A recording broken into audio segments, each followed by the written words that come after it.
Queridos, graça e paz, um ótimo dia, Deus abençoe você, sua casa, sua família, em nome de Jesus. Quero convidar você a colocar sobre seus pés. Primeiro dia da semana, escolhemos estar juntos como igreja do Senhor, adorando, exaltando Ele, e é uma oportunidade, é um privilégio que nós estarmos aqui. Aprove a Ele preparar, separar, providenciar esse momento para você estar aqui, para você adorar, magnificá-lo, exaltar o Senhor, ouvir uma palavra, ser ministrado e sair daqui diferente, alimentado. Assim como o salmista fala, passe pelo ribeiro, beba água e prossiga viagem, para que você possa iniciar uma semana, um domingo, o resto do domingo, e uma semana abençoada. Querido, eu quero convidar você a abrir em um salmos que antigamente, quando eu era cristão, talvez você também, a gente via na nossa casa, de alguns pelo menos, e em algumas outras, a Bíblia aberta sempre em um salmo. Abre ele aí, qual que é o salmo? Ou 23. Salmo 23, aleluia. Salmo de número 23. Glória a Deus. Quer dizer para você que não é proibido dar glória. Você tem permissão de exaltar Ele, magnificar o Senhor, dizer que Ele é bom, dizer que você o ama. Aleluia. Vamos acompanhar aqui juntos. Você pode também, quiser acompanhar aí, tá? É um salmo curto, mas poderoso. Vamos ler? O Senhor é o meu pastor, de nada terei falta. Ele me faz repousar em pastagens verdejantes e me conduz a águas tranquilas. Restaura-me o vigor, guia-me pela vereda da justiça por amor do seu nome. Mesmo que eu ande por um vale de densas trevas, não temerei perigo algum, pois tu estás comigo, a tua vara e o teu cajado me confortam. Preparas um banquete diante de mim, na presença dos meus inimigos. Unges a minha cabeça com óleo, e o meu cálice transborda. Certamente a bondade e o amor leal me seguirão todos os dias da minha vida, e habitarei na casa do Senhor para sempre. Amém? O que eu gosto de fazer com relação desses dois salmos que nós citamos é a habitação, né? Quando a gente vai na casa de alguém, quando a gente recebe algum irmão, algum conhecido, ele nos visita. Quando a gente recebe um parente distante, o sogro, a sogra, o irmão, o pai, a mãe, eles se hospedam, porque não é só uma visita rápida, é uns dias que ficarão. Mas a habitação quer dizer morada, é morar. E a palavra convida a mim e a você não visitar, não se hospedar, convida a gente a habitar. É você morar, você ser o centro do querer, da vontade do Senhor. Templo e morada da habitação do Senhor. A habitação. E hoje, nessa maravilhosa manhã de domingo, nós estamos sendo convidados a ser habitação, a habitar no centro da vontade de Deus, do Senhor. Por isso que o salmista falou, Senhor meu pastor, de nada terei falta. E às vezes nós conduzimos este salmo como se nada me faltava. Te falta coisa? Com certeza te falta, como me falta. Mas o que nós temos é suficiente por nós habitarmos na presença do Senhor. E esse é o conforto que trago a mim e a você por servir a Deus, por servir ao Senhor. É confiar nele, e nada nem ninguém roubará ou tirará a mim a sua paz. Porque a paz que nós temos não deve estar firmada em situações ou em quadros, mas a nossa paz, a nossa habitação, a nossa confiança, a nossa fortaleza, a nossa convicção, o nosso refrigério vem do Senhor, e é de dentro para fora. Por isso que nós temos e somos a habitação do Senhor. E por isso quero convidar você a fechar os seus olhos e começar a orar comigo, clamar a este Deus, este Senhor a qual você veio aqui. Pai, nós rendemos graças pelo privilégio, pela oportunidade. Deus, obrigado por abrir os olhos nesta manhã. Obrigado, Senhor, pelo sono que o Senhor nos propiciou, Pai. A tua palavra declara que aos seus Ele dá o sono, guarda no sono, Pai. O Senhor dá e abençoa os que dormem em Ti, Pai. Em nome de Jesus, nós viemos aqui nesta maravilhosa manhã te adorar, te bendizer, porque nós escolhemos a melhor parte, é estar aqui em comunhão como igreja do Senhor aqui na terra, adorando, exaltando, te glorificando, Senhor. Pai, obrigado, Senhor, pelo fôlego de vida, obrigado, Senhor, pela família, obrigado, Senhor, pelo andar, pelo falar, pelo gesticular, obrigado por estar aqui, Senhor, adorando. Pai, obrigado por tudo que o Senhor tem feito, Pai. Nós não estamos aqui para adorar pelo aquilo que o Senhor pode fazer, mas nós adoramos pelo aquilo que o Senhor é em nossa vida, em nossa casa, em nossa família, Senhor. Toma o nosso psique, toma o nosso coração, a nossa mente, Senhor, que possa estar voltada nesta manhã para a adoração, para a exaltação, para a louvor e honra do Teu santo nome. Pai, nos vazia, Senhor, de nós mesmos, e nós convidamos o Espírito Santo, seja bem-vindo em nosso ser, toma todo o nosso entendimento, que ache em nós verdadeiros adoradores, Pai. Senhor, Tua palavra declara que aquele coração quebrantado e contristo deste o Senhor não despreza. Senhor, nós viemos nos quebrantar neste momento, brada em nosso coração, transforma o nosso eu, o nosso ser, porque nós permitimos, Senhor, o Senhor entrar, fazer morada, transformar, mudar, restaurar esta casa, este templo. Pai, em nome de Jesus, eu não digo este templo de paredes, mas esse templo, o nosso coração, o nosso ser, nós consagramos a nossa vida ao Senhor. Consagramos, Senhor, os louvores que serão entoados aqui nesta manhã. Consagramos, Senhor, a palavra ministrada, Senhor. Transforma, ó Deus, restaura o nosso ser. E é por isso que nós te adoramos, te aplaudimos e te glorificamos em nome de Jesus. Aleluia, aplaude e glorifica Ele. Aleluia, Jesus. Santo é o Teu nome, Jesus. Como nós te adoramos, Pai, por tudo que o Senhor tem feito, Deus. Nós te adoramos, Senhor, porque o Senhor é bom. Nós te adoramos porque o Senhor nos livrou da escravidão. O Senhor nos libertou de todos os nossos medos. O Senhor não nos condenou, aleluias, por mais que nós temos pecado, mas o Senhor se fez maldição por nós e entregou lá na cruz a sua vida, portanto nos amar, aleluias. Ele nos amou, aleluias.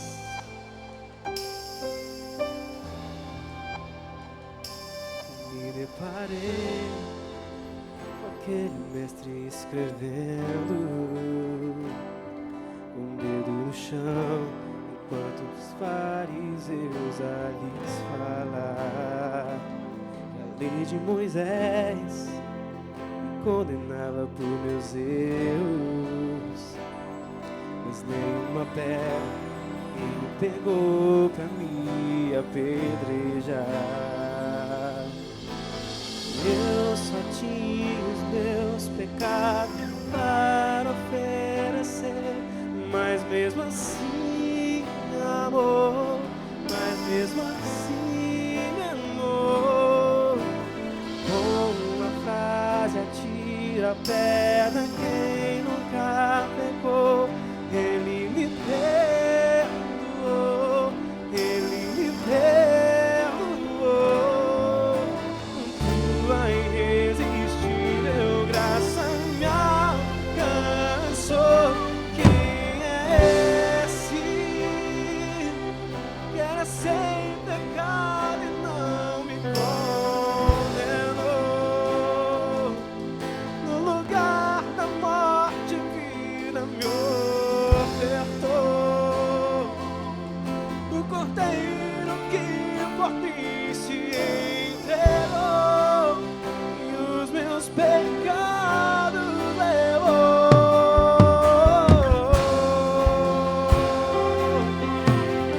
Ele levou sobre si toda a nossa culpa. Ele levou todos os nossos pecados. E hoje nós podemos cantar: eu só tinha os meus pecados para oferecer, mas mesmo assim me amou, mas mesmo assim me amou. Com uma frase atira a pedra quem nunca pegou. Ele me perdoou, Ele me perdoou.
sua vida foi transformada por Ele.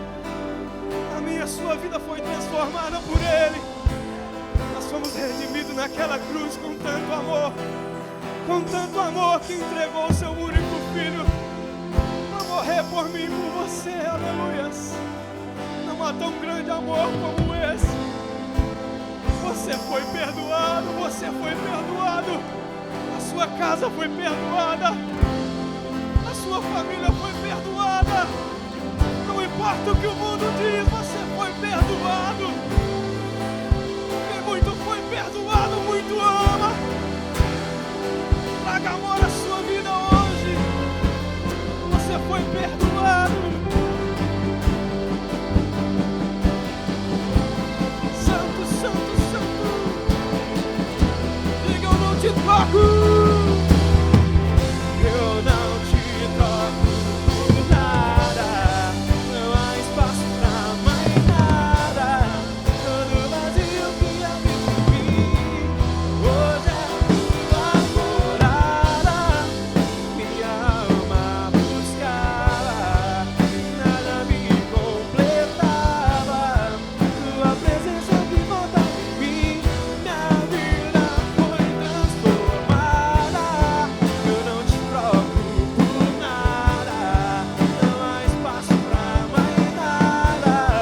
Todo vazio que habita em mim hoje é tua morada.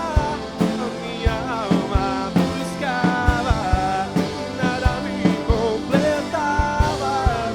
Tua presença que faltava em mim. Quem é esse que era sem pecado e não me condenou?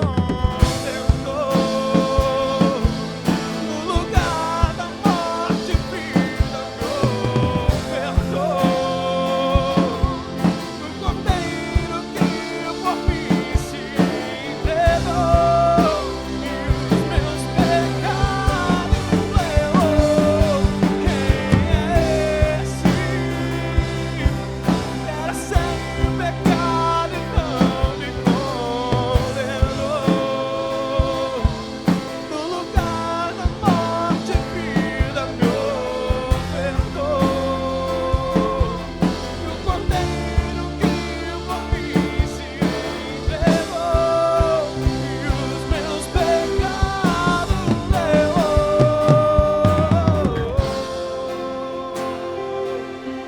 Ele levou sobre si todos os pecados, aleluia. Ele levou sobre si todas as nossas dores, aleluia. Não há espaço para mais nada, só para ti, Jesus.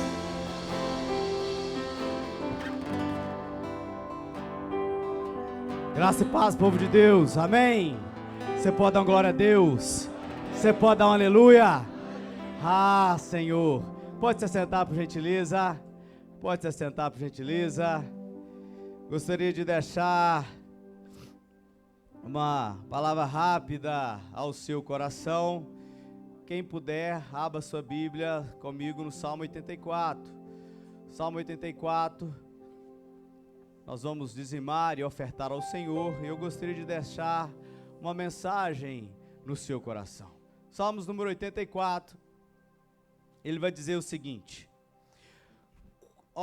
Olha a profundidade que o salmista coloca nesse salmo. Ele começa falando assim, ó. Quão amáveis são os teus tabernáculos, Senhor dos exércitos. A minha alma está desejosa e desfalece pelos átrios do Senhor. O meu coração e a minha carne clamam pelo Deus vivo. Até o pardal encontrou casa, e a andorinha ninho para si, para os seus filhotes, próximos aos teus altares, Senhor dos exércitos, Rei meu e Deus meu. Querido, quem se sentiu bem hoje na casa do Senhor, levanta a mão, só para me entender aqui. Você sentiu bem de entrar por aquelas portas? Você sentiu a paz? Você sentiu um lugar que você não está perdendo seu tempo, igual na rede social? Você não está perdendo seu tempo igual na roda de boteco? Você está alimentando sua alma. Você sentiu bem? A casa do Senhor é essa maravilha, é esse bem-estar da sua alma que ela tem a capacidade de provocar. E o salmista, ele entendia isso, ele fala quão amáveis, ele está falando do fundo do coração, ele está tentando puxar uma palavra lá do fundo da alma dele para falar. E se nós estamos aqui hoje, com esse templo maravilhoso, com essa casa abençoada, é porque lá atrás, vários anos atrás, alguém acreditou na obra do Senhor. E quando a gente convoca, e quando a gente tem a oportunidade de glorificar ao Senhor nosso Deus, com o nosso dízimo, com a nossa oferta, quando a gente decide no nosso coração ser um colaborador com a obra do Senhor, nós estamos dando um passo de fé, declarando que esse bem-estar que nós sentimos, a gente vai passar por outro. Que pessoas atribuladas de almas, entristecidas, embrutecidas pela vida, vão entrar por aquelas portas e vão achar a mesma paz que você está achando. É por isso que eu e você temos um dever, temos um chamado, nós temos uma orientação divina a ser um abençoador da obra do Senhor. A gente não cansa de falar disso. Senhor Deus, Ele não precisa do seu dinheiro, mas a obra dele. Pessoas que ainda não conhecem a Cristo, pessoas que ainda estão procurando essa alma de espírito, precisam de achar essa porta aberta. E essa obra ela é feita através da minha e da sua contribuição. Nosso ministério lá em Congonhas do Norte, ele está construindo. E eu queria deixar muito bem claro para onde está indo a sua contribuição. Está na fundação já, né, pastor? Irmãos, lá já está na fundação e a gente precisa construir. Amém? Então a gente faz isso com muita tranquilidade. Essa igreja é uma igreja que tem muita transparência no trato com os seus recursos. E a gente fala isso com muita tranquilidade. E por isso que a gente convoca você. Seja um contribuidor com a obra do Senhor. Deixa Deus te usar. Irmãos, não é um peso, é uma oportunidade que Deus está te dando. Não é um peso. Não encare ser um contribuinte nessa igreja como um peso. Não. Ore a Deus. Deus vai trazer luz à sua mente. Deus vai trazer sabedoria para a sua alma. E você vai entender que é uma oportunidade que Deus está te dando de ser uma coluna dessa igreja, de ser um SPEC, de ser um pilar, de ser alguém que glorifica ao Senhor Jesus com o seu dinheiro, porque o dinheiro na sua vida tem que ser canal de bênção. Amém? Fique de pé, vamos dizimar, vamos ofertar. Permita que eu ore pela sua vida financeira. Permita que eu peça ao Senhor para fazer de você um instrumento poderoso nesse lugar. Pai, em nome de Jesus, eu quero levantar um clamor a cada irmão, a cada irmã, ó Senhor Jesus, que deu esse passo de fé, de crer que o Senhor é o Deus Todo-Poderoso. Pai, nós sabemos que Tu és o dono do ouro, dono da prata. Pai, nós sabemos que é o Senhor que enriquece e o Senhor que empobrece. Pai, nós sabemos que o Senhor cuida de todas as áreas da nossa vida, Senhor. E nós queremos aqui unir em oração, adorando ao Senhor com o nosso dízimo, com a nossa oferta, de uma maneira entendível, racional. Ó Pai, nós não estamos aqui para manipular ninguém. Pai, nós não estamos aqui, ó Pai, para forçar ninguém, ou para constranger ninguém, porque o nosso Deus, Ele não precisa de nada disso. Mas nós oramos, ó Pai, para que o entendimento que vem do alto, o conhecimento que traz luz às trevas, se apodere, ó Pai, desse coração, se apodere dessa alma, e que cada irmão, que cada irmã seja um canal de Deus nesta obra, em nome de Jesus. Com alegria, traga o seu dízimo, traga a sua oferta. Você pode fazer pelo Pix aí atrás dos bancos, fique à vontade.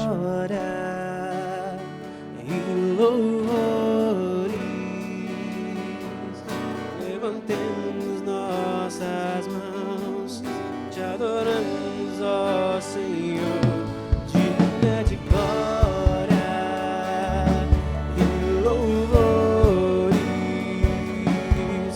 Levantemos nossas mãos, te adoramos, ó Senhor, porque grande és Tu, maravilhas faz.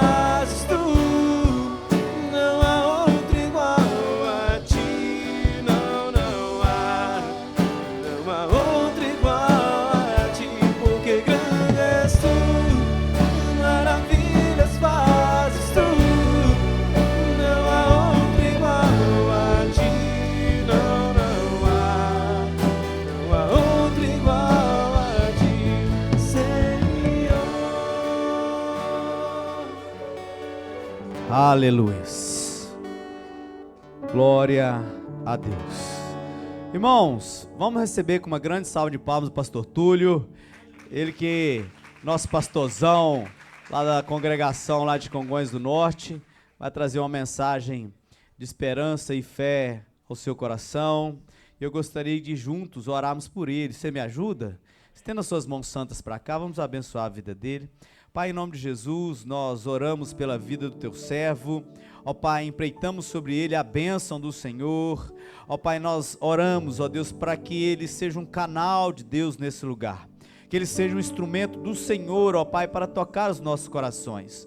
Pai, o Senhor já ministrou, o Senhor já falou, e a nossa oração, ó Pai, que ele transmita com graça, com poder, com autoridade, tudo aquilo que o Senhor quer, ó Pai, ministrar no nosso coração nessa manhã. Ó Pai, nós abençoamos a vida do pastor Túlio, o seu ministério, a sua família. Ó Pai, que a graça do Senhor Jesus o use poderosamente. Amém e amém.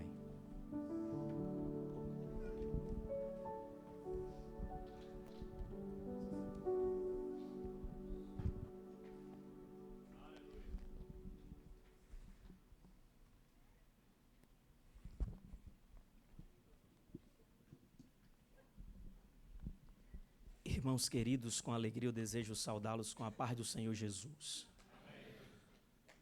O vídeo que foi reproduzido da nossa igreja em Congonhas do Norte, só um testemunho breve, nós já temos experimentado a mão do Senhor e a manifestação do seu poder. Para que os irmãos tenham dimensão do que o Senhor já está fazendo ali naquele lugar.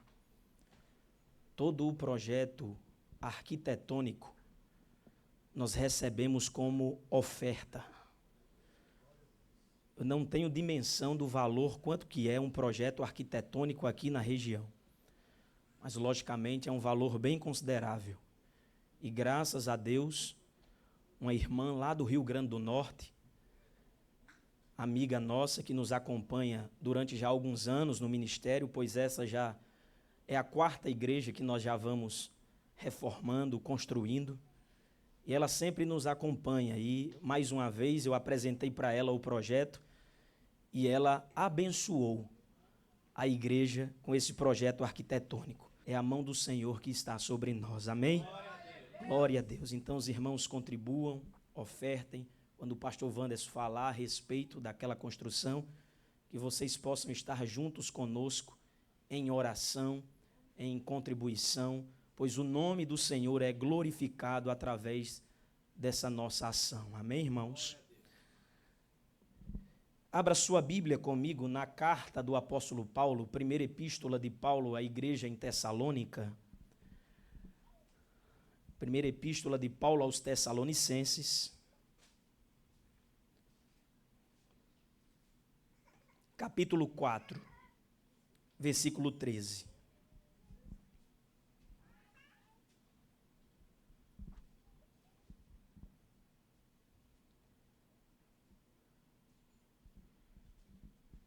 Primeira epístola de Paulo aos Tessalonicenses, capítulo 4, versículo de número 13.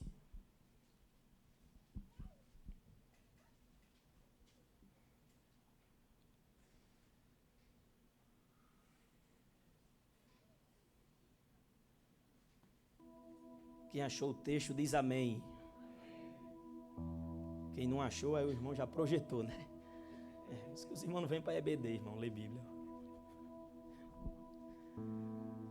Não quero, porém, irmãos, que sejais ignorantes acerca dos que já dormem, para que não vos entristeçais, como os demais que não têm esperança.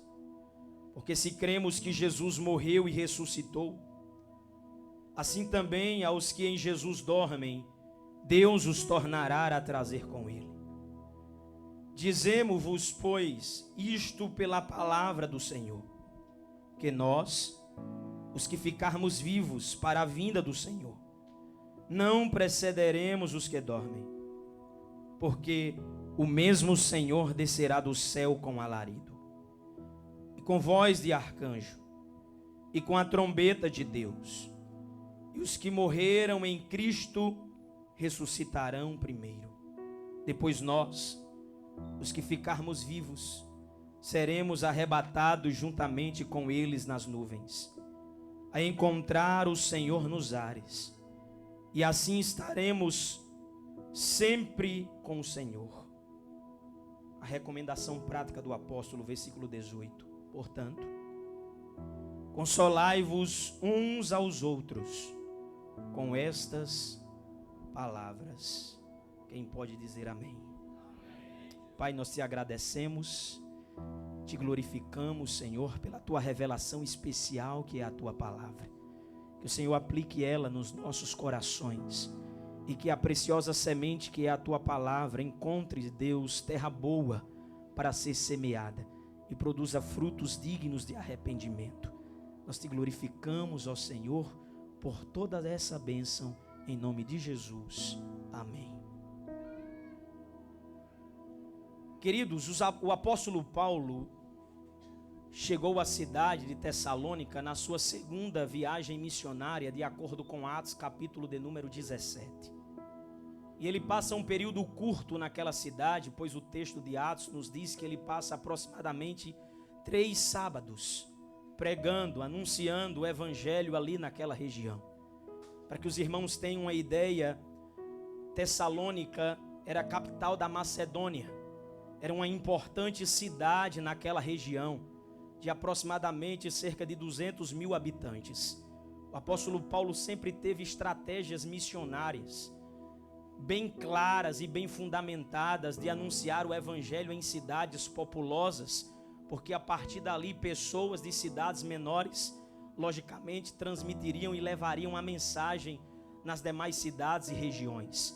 E Tessalônica não foi diferente. Paulo anuncia o evangelho durante 3 sábados, porém é fruto de uma perseguição.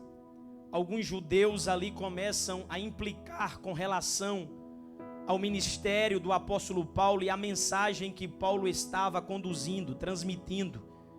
E quando Paulo vê que estava sendo perseguido por segurança dos próprios irmãos, ele decide ir para um lugar chamado Bereia.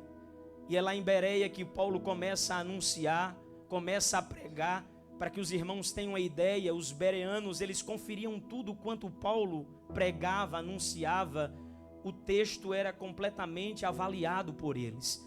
De maneira que essa expressão, para aqueles que mantêm a Bíblia aberta e consultam o que está sendo pregado, é que eles ainda conduzem a essa nomenclatura, são bereanos.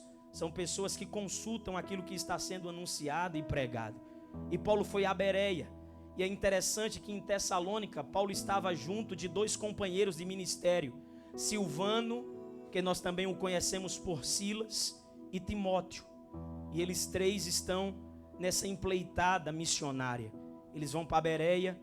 Quando saem de Bereia, eles vão para um lugar chamado Atenas. E os irmãos têm conhecimento que Paulo em Atenas traz uma exposição sermônica ali no Areópago, onde aquela mensagem é transmitida de uma forma muito primária e profunda. Mas quando Paulo está em Atenas, Paulo toma uma decisão de mandar de volta para Macedônia Timóteo.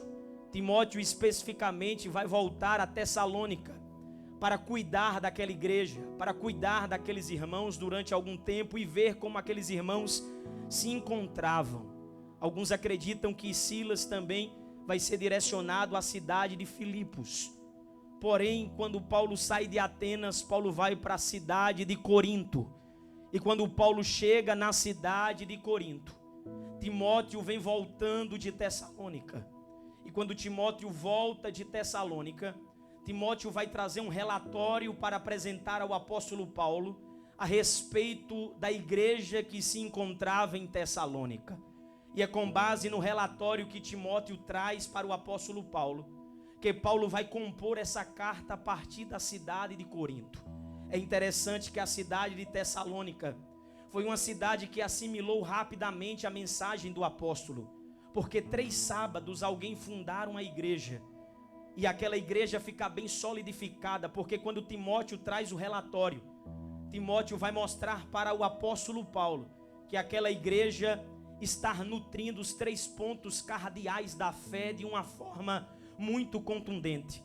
Timóteo vai dizer que aquela igreja tem fé, aquela igreja tem amor para com os santos e aquela igreja tem esperança. Esses 3 fundamentos estão bem postos na espiritualidade, na fé daqueles irmãos, de maneira que Tessalônica é considerado uma igreja modelo. Perceba que nós lutamos, guerreamos durante alguns anos para plantar e fundamentar uma igreja bem solidificada, e Paulo em 3 sábados dá ensinamentos, de maneira que quando nós lemos a carta aos Tessalonicenses, Paulo vai sempre estar puxando o fio condutor para que aqueles irmãos relembrem os ensinamentos que ele havia ensinado quando passou naquela cidade. E Timóteo traz o relatório, a igreja em Tessalônica se torna essa igreja modelo. Mas a igreja em Tessalônica também gerou algumas preocupações no ministério do apóstolo. E é com base nessas preocupações que motivam Paulo a escrever essa primeira carta. E algumas motivações que preocupavam o apóstolo Paulo, que o conduziu a escrever. A primeira delas é com relação à integridade de Paulo. Algumas pessoas não crentes estavam dizendo que o apóstolo Paulo estava apenas buscando extrair recursos daquelas pessoas, tentando macular o ministério do apóstolo. E com base nessa informação, o apóstolo, preocupado, ele escreve para combater esse ponto de vista de alguns que tentavam disseminar essa falsa informação com relação à integridade e o ministério do apóstolo Paulo. A segunda preocupação que conduziu Paulo a escrever essa carta é encorajar aos irmãos que estavam sofrendo fortes perseguições por causa da sua nova fé em Cristo. Alguns judeus que não haviam se convertido ao cristianismo, a Jesus, eles estavam perseguindo seus próprios patrícios porque haviam abraçado essa nova fé. E aqueles irmãos estavam sendo tentados a desistir. E Paulo escreve a carta para motivá-los, para estimulá-los a continuar perseverando na fé em Cristo Jesus. Mas a terceira preocupação do apóstolo é a preocupação com relação à conduta moral daqueles irmãos, porque ele traz um ponto de vista: se eles estão em Cristo, pelo fato deles estarem em Cristo, eles têm agora uma responsabilidade de manterem uma vida de santidade, de levarem uma vida moral fundamentada nos princípios da palavra de Deus. E o apóstolo Paulo traz essa consciência para que aqueles irmãos possuam essa cosmovisão bíblica a respeito da sua fé e da sua vida moral em todas as esferas do desenvolvimento da sua vida. E Paulo aplica essa realidade, chamando a atenção deles, mostrando que eles agora possuem um padrão diferente, e esse padrão foi dado pelo próprio Deus com base nas Escrituras, e eles devem viver agora nessa nova realidade de vida. Mas havia uma quarta preocupação, e essa quarta preocupação que motivou Paulo a escrever essa carta é com relação à volta de Cristo. Alguns consideram a primeira e a segunda carta de Paulo aos Tessalonicenses como a epístola escatológica, apontando para a segunda vinda de Cristo, de maneira que é o tema central dessas duas epístolas. E essa quarta preocupação do apóstolo é que Paulo vai agora consolar aqueles irmãos com relação à realidade daqueles que morreram em Cristo e daqueles que permanecem vivos em Cristo Jesus. Havia uma preocupação no coração daquela igreja, uma preocupação no coração daqueles irmãos. E a pergunta que perturbava aqueles irmãos, a primeira delas era: aqueles que morreram em Cristo, o que há de acontecer com eles? Será que não há mais esperança? Será que não há mais luz? Será que ali é o ponto final da história daquele povo? Pois alguns haviam perdido entes queridos por causa da perseguição e estavam preocupados porque não tinham conhecimento claro sobre essa realidade. Mas a segunda preocupação é: e os que permanecem vivos? O que há de acontecer também com eles? E o apóstolo Paulo, com maestria, vai responder e esclarecer esses questionamentos, mostrando para aquela igreja, mostrando para aqueles irmãos que eles têm uma esperança. E é sobre esse tema que eu quero ministrar nesta manhã. Diga comigo: a esperança que nos consola. A primeira coisa que o apóstolo Paulo, a primeira lição que ele vai nos trazer com base nessa esperança, é que o versículo 13 inicia dizendo: não quero, perceba que é um desejo de Paulo, ele está dizendo: não quero, porém, irmãos, que sejais ignorantes acerca dos que já dormem. A primeira lição que nós aprendemos com base nesse texto é que nós temos uma esperança. E essa esperança, ela anula a ignorância. Paulo está expressando para os irmãos um desejo de que ele não quer que aqueles irmãos vivam na ignorância. E de que tipo de ignorância é essa que o apóstolo traz nesse texto? Não é ignorância com relação a comportamentos descontrolados, mas ignorância aqui são pessoas que levam uma fé sem conhecimento, desinformadas com relação à doutrina bíblica. E Paulo está dizendo: vocês não podem ter uma fé que não seja fundamentada nas Escrituras. Vocês precisam ter conhecimento, ou seja, sair da realidade ignorante, da desinformação doutrinária. Esse é o meu desejo, é que vocês que têm essa esperança possam ter conhecimento com relação às doutrinas que fundamentam a fé de vocês. Pois a esperança deve anular a ignorância, o desconhecimento por falta de informação. Sabe por que eles estavam preocupados, angustiados? Por causa da superficialidade com relação à doutrina das últimas coisas. Eles estavam com o coração turbado por causa dessa ignorância. Eram pessoas que participavam dos cultos, participavam das atividades da igreja, mas se acomodavam com aquela superficialidade de conhecimento. Achava que aquilo era suficiente. Mas Paulo está dizendo: eu não quero. É um desejo meu que vocês não vivam dessa forma. Porque se vocês continuarem assim, vocês vão estar sendo comparados aos pagãos, aquelas pessoas que não têm esperança, aquelas pessoas que não têm conhecimento tão claro com relação a esta realidade a respeito da volta de Jesus. E ele está dizendo: vocês precisam, com base nessa esperança, perceber que vocês mudarão a realidade da sua doutrina. Mas a segunda coisa é que a esperança molda o nosso comportamento. Nós falamos da volta de Jesus, que é algo extraordinário, que é um evento que está prestes a acontecer para a igreja, mas nos esquecemos da nossa responsabilidade aqui, porque aquilo que nós fazemos aqui é o nosso comportamento, é as nossas reações, são as nossas ações que resultarão se nós participaremos desse evento ou não. E Paulo está dizendo: é bom olhar para lá, é bom ter essa esperança acesa, mas não esqueçam da responsabilidade de viver uma vida santa aqui nessa terra, de terem compromisso com o Senhor aqui nessa terra, de viverem os princípios da palavra aqui nessa vida, porque quando essa esperança está bem clara diante de nós, nós temos uma responsabilidade com o nosso comportamento diante da sociedade, das pessoas, pois essa esperança molda o comportamento do crente. A esperança também gera em nós contentamento. Nós precisamos estar conscientes com base nessa característica. Contentamento.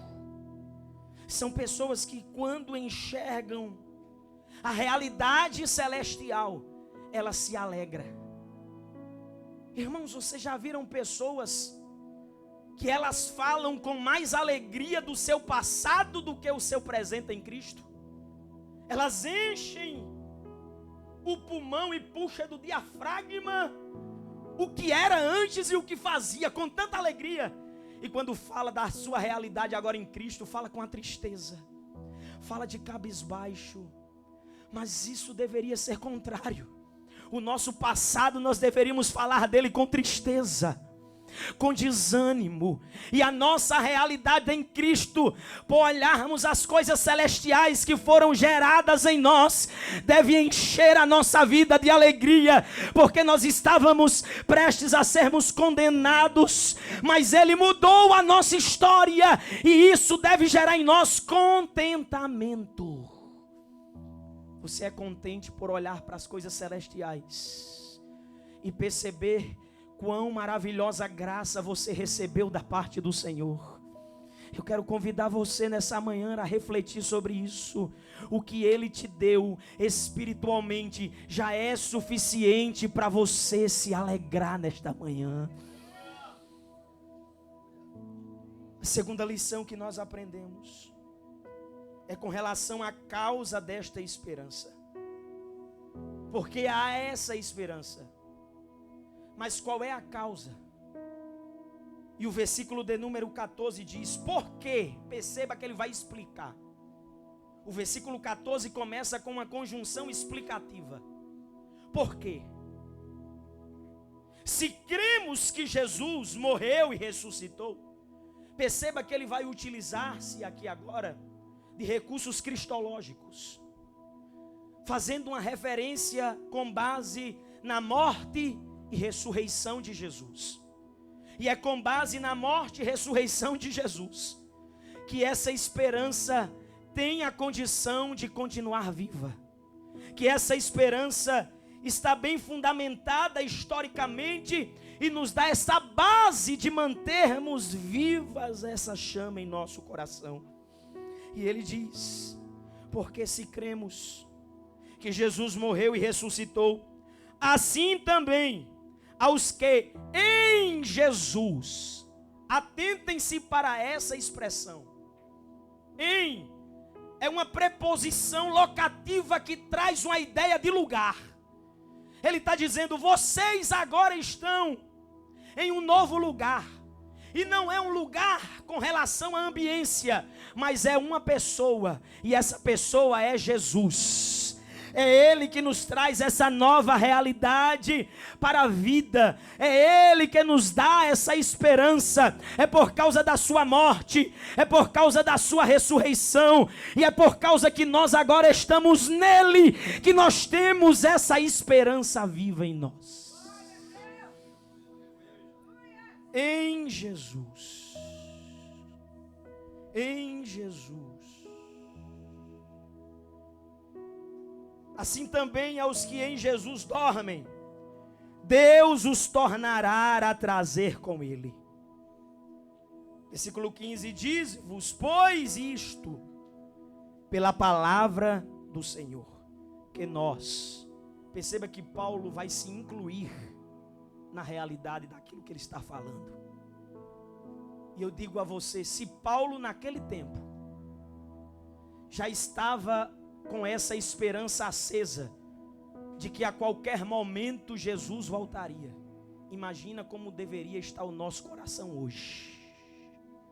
Se Paulo tinha essa esperança acesa no seu coração naquele tempo, imagina como nós deveríamos estar hoje, anelando pela volta do Senhor, anelando pela vinda do Cordeiro de Deus.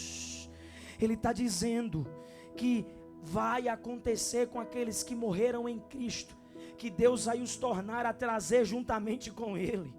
E Ele está dizendo isso não é com base nas suas ideias, não é com base na sua imaginação, mas Ele está dizendo pela palavra do Senhor. E Ele está dizendo, agora nós, o que ficarmos vivos, para a vinda do Senhor, não precederemos os que dormem. Mas Ele continua dizendo, porque o mesmo Senhor descerá dos céus. Ele mostra que nós temos a causa desta esperança e que está fundamentada em Cristo. Ele mostra a respeito da expiação de Cristo, morte e ressurreição. Mas ele fala também dessa realidade daqueles que morrem. Que também a esperança ali não acabou. Se morreram em Cristo, haverão de ressuscitar. E ele explica isso para apaziguar a angústia que está no coração daqueles irmãos com relação a esta realidade. Mas essa esperança mostra para nós também a certeza da nossa transformação completa. Por quê, pastor? Porque é com base nessa ressurreição, no arrebatamento da igreja, que nós seremos transformados plenamente. Paulo está trazendo essa tranquilidade, porque os que morreram, o que vai acontecer? Aí Paulo está dizendo, se morreu em Cristo, vai ressuscitar. O seu corpo há de ressuscitar. E o que acontecerá nessa ressurreição? Eles ressuscitarão, e nós, Paulo, que ficarmos vivos, ele diz também, nós subiremos juntamente com eles. Os que morreram ressuscitam, os que ficarem vivos também irão subir juntos. Mas é aquilo que nós chamaremos de transformação completa. 1 Coríntios capítulo 15, a partir do versículo 50. Paulo traz uma clareza para a igreja em Corinto com relação a essa transformação, a essa glorificação, que nós teremos um corpo glorioso semelhante ao corpo de Jesus. E ele traz essa informação dizendo, vocês pensam que carne e sangue pode herdar o reino de Deus? Ele diz carne e sangue com base nessa matéria aqui. Essa matéria aqui, irmãos, precisa passar por uma transformação. Você já pensou diante da glória de Deus? Essa matéria aqui não suporta a glória de Deus. Às vezes por força de expressão nós, Senhor, manda a tua glória. Se Ele mandar não fica ninguém. E Paulo diz, carne e sangue não pode herdar o reino de Deus, nem a corrupção herdar a incorrupção. Aí ele diz, mas eis que vos digo um mistério. E qual é o mistério, Paulo? É que nem todos dormiremos. Nem todos dormiremos. Mas o que vai acontecer? Mas todos seremos transformados. É dessa glorificação que ele está falando. E quando essa glorificação vai acontecer, Paulo, aí ele vai dizer, sabe como isso vai acontecer? Num momento, a expressão momento lá em Corinto, capítulo 15, é a palavra grega átomo. É a expressão para denotar a menor partícula de tempo possível. Ele está dizendo, essa transformação vai acontecer num momento, é algo muito rápido. Aí ele utiliza-se de uma linguagem metafórica para mostrar como vai ser tão rápido. Ele diz, no abrir e fechar de olhos. Será que dá tempo se consertar durante aquele momento? Será que dá tempo se arrepender durante esse evento? Com base nisso, Paulo está nos convidando a mantermos uma vida relacional e de santidade com o Senhor hoje. Como está a sua vida com Deus? Como está a sua vida lá fora? Será que realmente estamos vivendo de acordo com os padrões de Deus, que nos dá condição de participar deste evento? Paulo está tranquilizando o coração dos irmãos em Tessalônica, dizendo, os que morreram em Cristo vão ressuscitar, nós os que ficarmos vivos, subiremos junto com eles e seremos transformados, teremos um corpo semelhante ao de Jesus, um corpo de glória. Primeira epístola de João, capítulo 3, versículo 2, João diz, amados, ainda não é manifesto o que havemos de ser, mas sabemos que quando Ele se manifestar, seremos semelhantes a Ele. assim como Ele é, seremos, e assim como Ele é, nós o veremos. Nós temos uma esperança, essa esperança está acesa, essa esperança está viva. Acalmem o coração de vocês. Aleluia. Seremos transformados. Ambos subirão ao encontro de Jesus. E como isso vai acontecer, ele diz, versículo 16: porque o mesmo Senhor descerá dos céus. É interessante. Ele diz o mesmo Senhor. Porque Paulo faz questão de especificar o mesmo Senhor.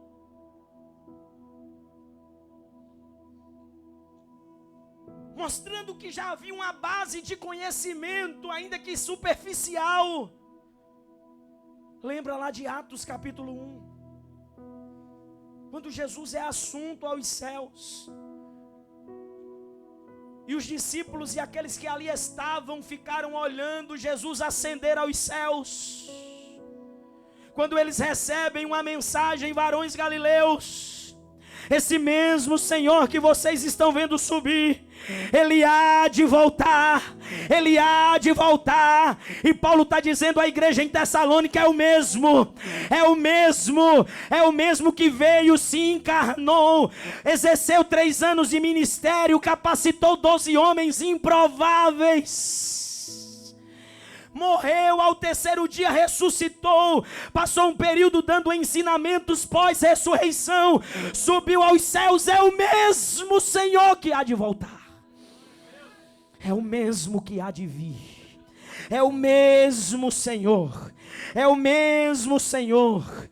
E Ele mostra a iminência dessa volta, Ele mostra a iminência dessa volta, pois Ele utiliza o pronome nós na primeira pessoa do plural, porque Ele aguardava também, Ele esperava naquele momento Jesus voltar, Jesus ser assunto, chamar a igreja, arrebatá-la para próximo dEle.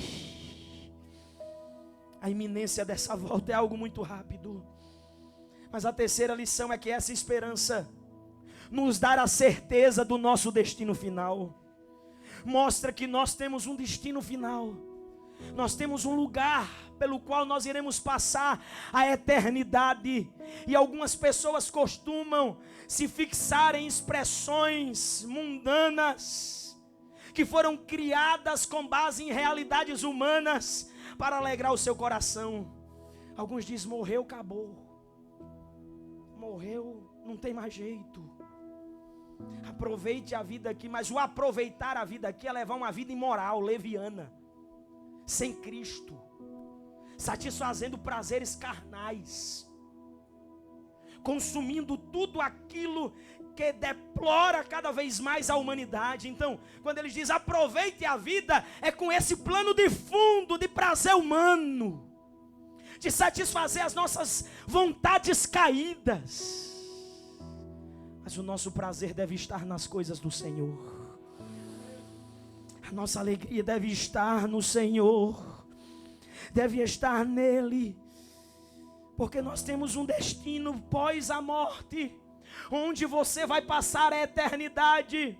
E você decide aqui se você vai manter uma vida de santidade com Deus, fundamentado nos princípios da palavra, para desfrutar de uma vida eterna com Cristo, ou se você não quer compromisso, se você não quer levar uma vida de santidade, logicamente há um outro lado que você será conduzido.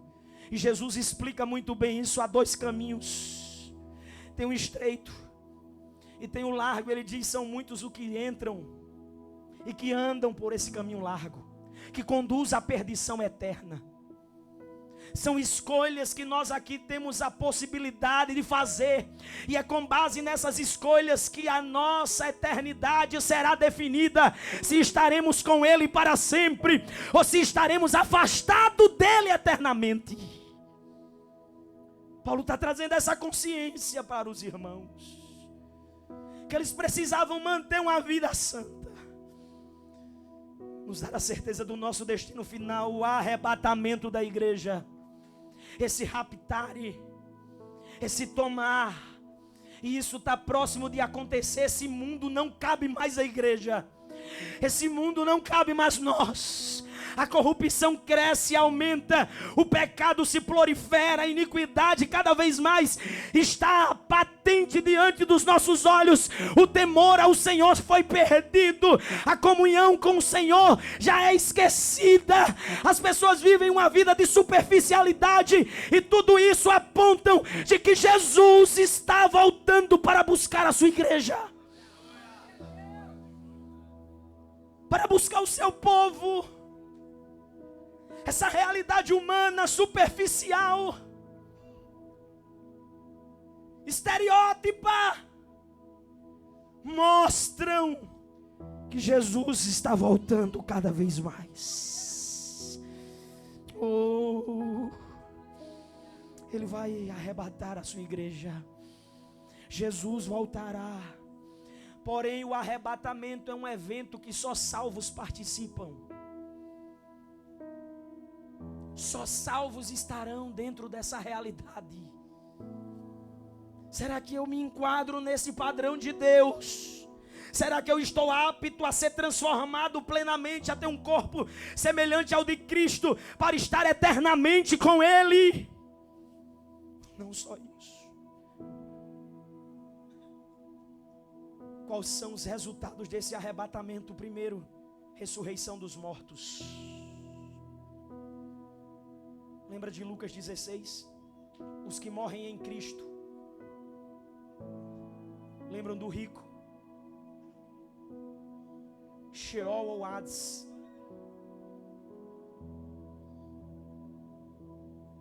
Que é justamente esse ambiente de espera que nós chamamos de estado intermediário. Aqueles que morreram sem Cristo estão nesse ambiente de tormento, estão nessa esfera, porque além disso tem algo pior, o inferno, que nós biblicamente o conhecemos por Guiena. Será o lago de fogo, a sentença eterna declarada no juízo final pelo juiz dos juízes. E essa realidade não pode sair de dentro de nós. Assim, uma condenação eterna para aqueles que mantiverem uma vida distante de Deus. Mas o que morreu em Cristo, paraíso, seio de Abraão e céu, que são palavras intercambiáveis para falar do mesmo ambiente de desfrute, de esperança. E nós precisamos ter consciência disso. Há uma transformação completa dos que morreram em Cristo e dos que permanecerem vivos. Talvez eu e você nem a morte enfrente Jesus. Volte, nós subiremos e seremos transformados e estaremos com Ele para sempre. Aleluia. Terceiro resultado desse arrebatamento, o encontro pessoal com Cristo. O texto diz, versículo 17: depois nós, os que ficarmos vivos, seremos arrebatados juntamente com eles nas nuvens, a encontrar o Senhor nos ares. Aqui nós sentimos a sua presença, aqui nós alegramos, porque temos a consciência de que Deus está neste lugar por intermédio do seu Espírito. Mas lá, nós o veremos face a face. Encontro pessoal com Cristo. Possa ser que alguns tenham ansiedade para ver Abraão, Moisés, Paulo. Eu quero ver a Jesus. Ver Jesus face a face. Imagina estar diante daquele que nunca mentiu, daquele que nunca errou, daquele que nunca falhou, daquele que não tem pecado, daquele que é dono de todas as coisas, daquele que é onisciente, onipresente, onipotente, eterno, coexistente, sustentador, Senhor. Imagina estarmos diante dele. desfrutando desse encontro pessoal com Cristo Jesus, nós encontraremos o Senhor nos ares. Encontraremos o Senhor nos ares. E esse encontro pessoal não vai durar apenas 2 horas de culto.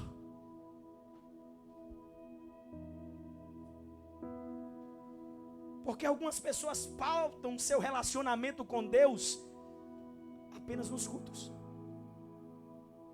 Apenas aqui. Passou aquelas portas, mudam completamente o seu relacionamento. Mas lá, só os salvos, Paulo diz, vão estar para sempre.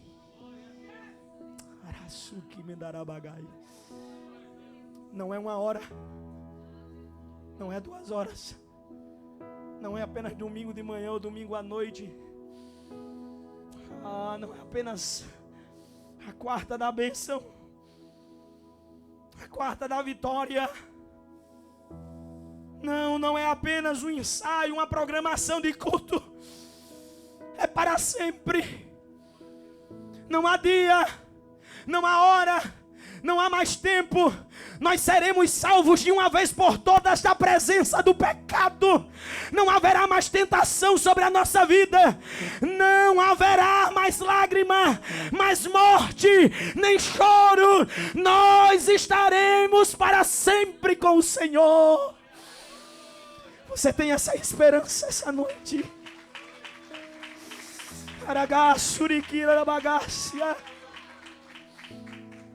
Você acha que 80 anos aqui é muito tempo? Se engana você, meu irmão. 80 anos é assim, ó. Imagina a eternidade.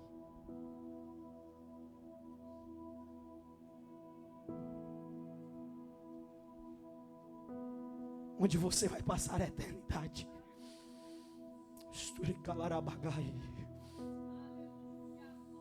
Você está pronto para o arrebatamento? Possa ser que aquela igreja nem construída seja, mas nós estaremos em um edifício que não foi edificado por mãos humanas. Oh, Espírito de Deus, estaremos para sempre com o Senhor. Vale a pena sofrer por Cristo. Vale a pena chorar por esse Jesus. Suportar as aflições como um bom soldado que milita neste exército. Vale a pena ser taxado. Vale a pena ser ignorado. Vale a pena você ter dedicado a sua vida a esta realidade de Jesus. Vale a pena se desgastar por Jesus. Vale a pena se lançar nos pés de Jesus. Porque é uma esperança que nos consola. É uma esperança que nos consola. Jesus está voltando. Deixa eu dizer isso, se isso é latente no seu coração essa noite, eu já estou concluindo. Vai haver uma permanência na presença de Jesus pessoalmente. Não há mais nada que te arranque de lá. E se lá eu estiver, pastor, ainda tem possibilidade de mudar o meu destino? Não. Foi arrebatado, está salvo.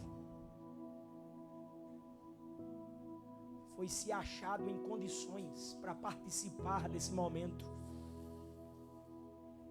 Oh, Espírito de Deus, nós permaneceremos para sempre com o Senhor. Você pode adorar a esse Deus.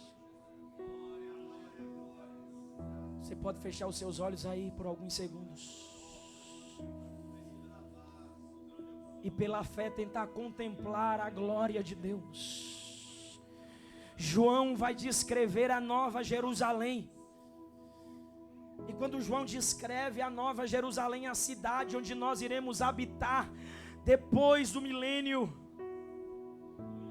depois do juízo final, nós estaremos nesta cidade. E ele descreve esta cidade com os metais preciosos e valiosos que o homem mais valoriza aqui nesta dimensão terrena.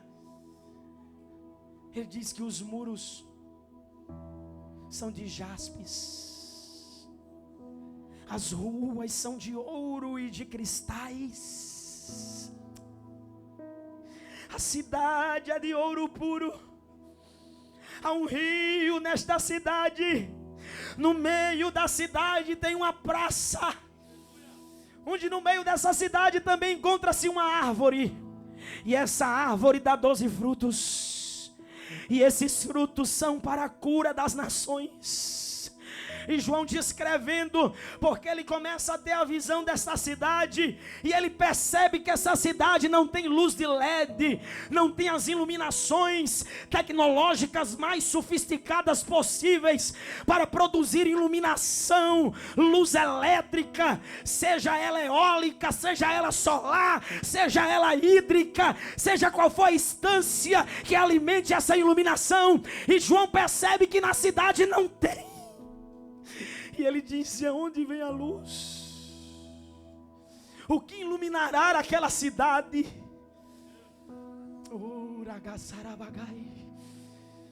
E ele vai perceber que a glória de Deus, é a luz que ilumina naquele ambiente, que reflete naquela realidade a glória de Deus, a face gloriosa do Senhor. Nós não careceremos de luz do sol, nós não careceremos de nenhum outro tipo de luz. A luz da glória de Deus é suficiente para iluminar aquele ambiente, para iluminar aquele espaço. Você estará para sempre com o Senhor. O que te preocupa são as riquezas dessa terra, são as coisas materiais, porque se você está assegurado nisso, mude hoje. Reverta hoje essa percepção, porque essas coisas são perecíveis. Carro acaba, casa se deteriora, mas aqueles que estão em Cristo vão permanecer para sempre. O que você mais prioriza, o que você mais valoriza, deve ser o Senhor Jesus. Estaremos para sempre com o Senhor. Estaremos para sempre com o Senhor. Você sente a glória de Deus aqui essa noite, essa manhã? Nós estaremos para sempre com o Senhor nos ares. Os que morreram sem Cristo, condenação. Não há mais reversão.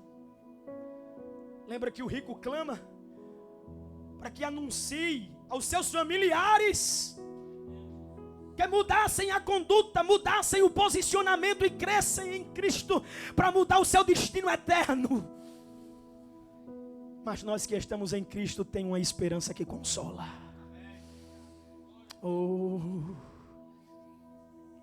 Existe uma condenação eterna para aqueles que mantiverem distantes do Senhor, mas existe um consolo para aqueles que estão em Cristo. Há uma esperança para nós. Estaremos para sempre com o Senhor. Mas ele conclui dizendo: vocês agora têm essa informação. Os que morreram em Cristo vão ressuscitar no arrebatamento.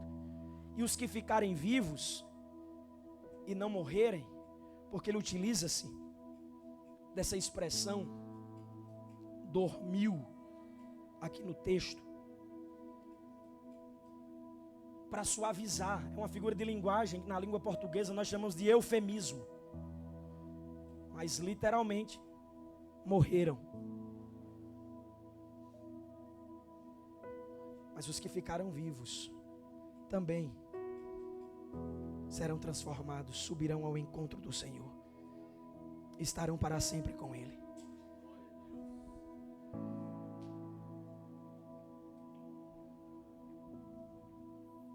Ele conclui dizendo: portanto, vocês agora têm essa informação, já saíram do campo da ignorância, dos desinformados. Vocês agora têm a informação, têm a base doutrinária sólida, mas vocês têm uma responsabilidade comunitária. E ele diz: portanto, consolai-vos uns aos outros. Paulo, e qual é o instrumento de consolo que eu vou usar para consolar o meu irmão? Com estas palavras. Se tem alguém desanimado essa noite, essa palavra te dá ânimo, porque mostra que haverá esperança para nós. Você pode fechar os seus olhos, deixa eu orar por você. Mas a minha intenção é essa: é que você rumine essa palavra,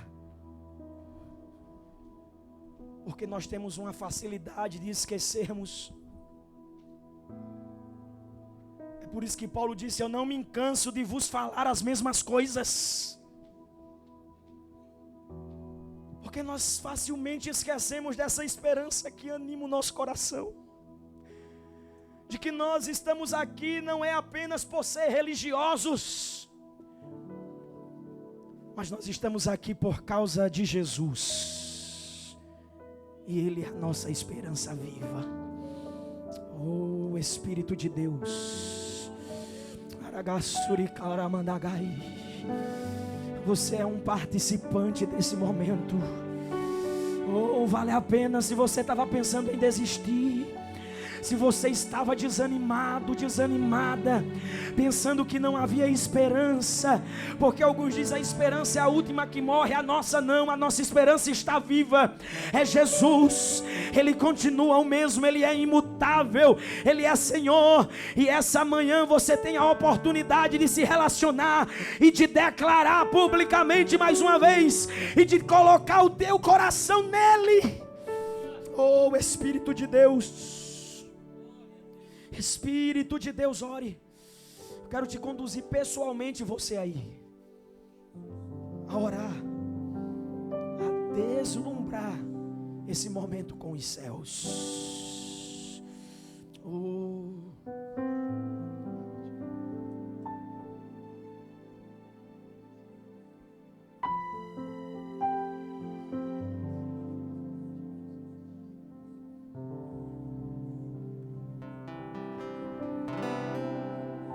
Além do rio azul,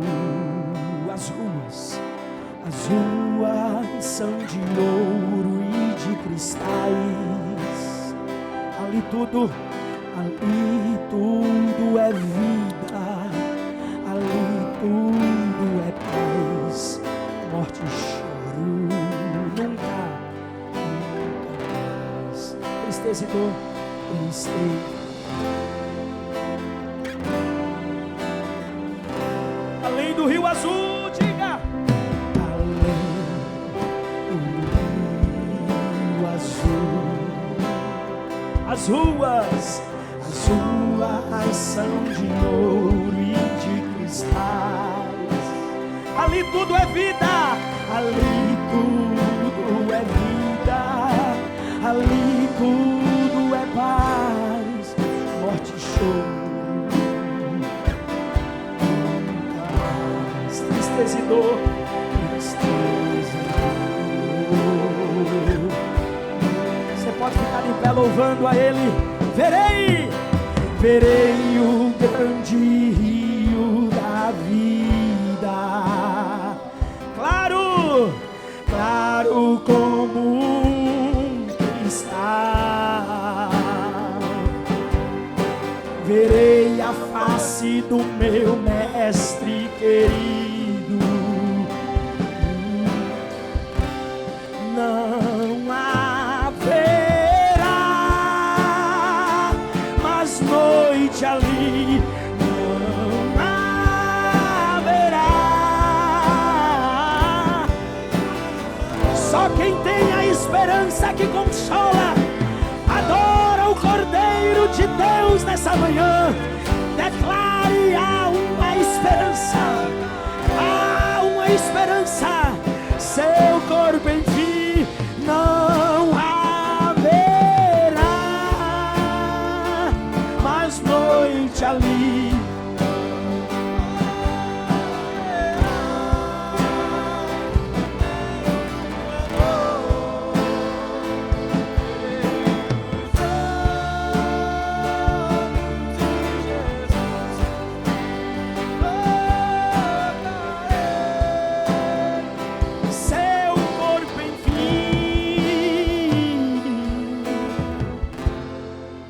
as nações andarão na sua luz, e as portas jamais se fecharão, porque a cidade é de ouro puro, de jaspe é seu muro,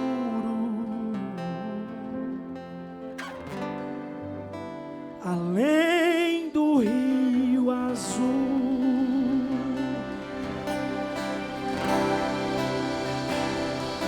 Morte e choro, declare isso, tristeza e dor, nunca mais. O pecado foi vencido, a morte foi vencida. Nós estaremos para sempre, sempre, sempre, sempre, sempre. Ele vai voltar, Ele vai voltar. Não haverá.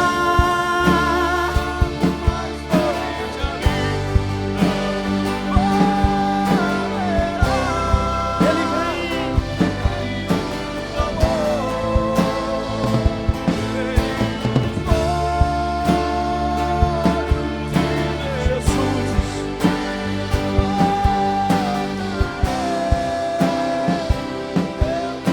Enfim, se você tem essa esperança, erga sua mão para o céu essa manhã. Erga sua mão para o céu nessa manhã. Erga sua mão para o céu nessa manhã. Enquanto a esperança de uns é reencarnação, de outros purgatório, a nossa esperança é o arrebatamento. Ele vem, Ele vem, Ele vem, Ele vem, Ele vem. Mais uma vez, não haverá, não há.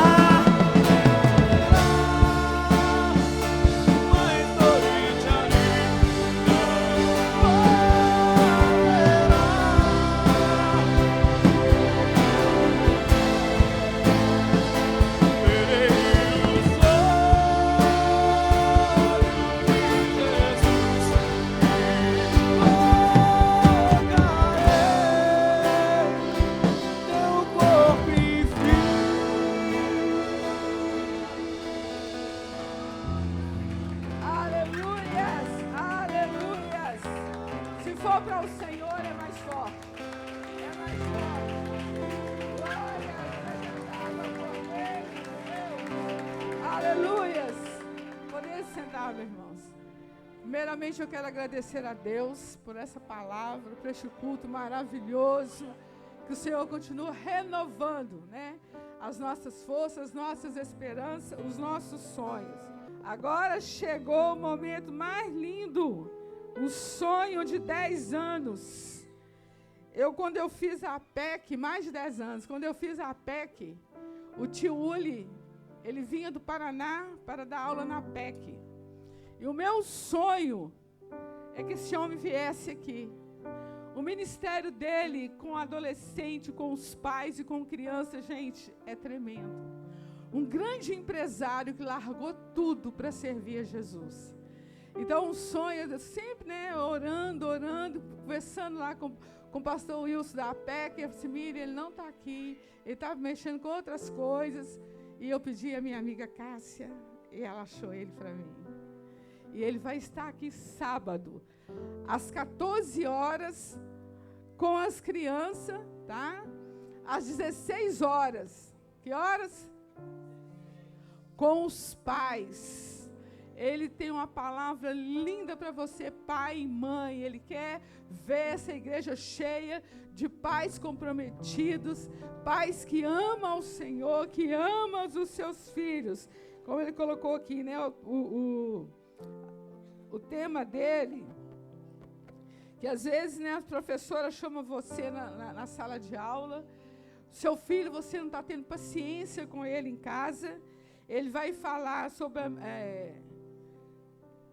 os ataques sobre as crianças dessa geração. Então, esse homem vai estar aqui conosco, tá? Com você, pai, a partir das 16 horas, você tem que estar aqui. Você vai trazer o seu filho às 14 horas. Nós vamos vai ter uma palestra para os meninos. Vai ensinar a manipular os bonecos, a até fazer, né? Como você faz para manipular, tudo bonitinho. Mas ele quer conversar com você, Pai. Então eu quero ver os homens corajosos, os homens que querem ganhar sua casa para Jesus, os homens que querem ganhar as crianças lá fora para Jesus, os amigos dos seus filhos para Jesus, e as mulheres também, que muitas vezes perde a paciência com seu filho em casa. Seu filho é herança do Senhor, e Deus conta com você para essa nova geração. Amém? Glória a Deus. Fique de pé para nós orarmos. Senhor, nós te agradecemos pela tua maravilhosa graça, pela tua bondade, Deus, por ter nos fortalecido, nos despertado, porque a tua palavra nos diz que eu me deitei e dormi porque o Senhor me sustentou. Obrigado por esta manhã em tua presença, por termos essa esperança que nos consola. Que o Senhor nos leve em paz para os nossos lares, ó Deus. E que o Senhor possa nos dar um início de semana abençoado e cheio da tua presença, desfrutando cada dia mais, Senhor, desse relacionamento contigo. Em nome de Jesus. Se você crê, diz amém. Estenda a mão, curve a cabeça e receba a bênção apostólica em nome da Trindade Santa. Que o amor de Deus, o nosso eterno Pai, que a graça do nosso Senhor e Salvador Jesus Cristo e as divinas consolações do Espírito Santo seja com todo o povo de Deus, hoje e sempre. Todos dizem...